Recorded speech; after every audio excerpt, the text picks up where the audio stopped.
Hey guys, welcome back to another video, and today we're going to be talking about how to trade with somebody without friending them.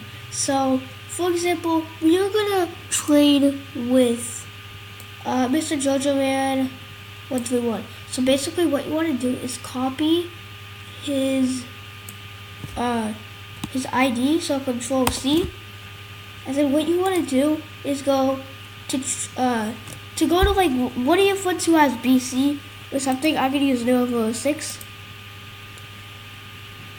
So I'm going to his profile, and then you just want to hit the trade button, and then it will bring you to this tab. So here is his inventory.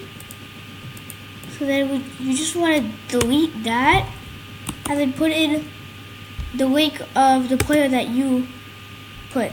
So then now, as you can see, he was Mr. Jojo Man's inventory, and as you can see, we're not friends with him. So yeah, this is pretty cool. So now you can trade with him. So I can put this, I can put all of these, whatever. But basically, now you can trade with people who you're not friends with. I hope you enjoyed this video, and I'll see you guys later. Goodbye.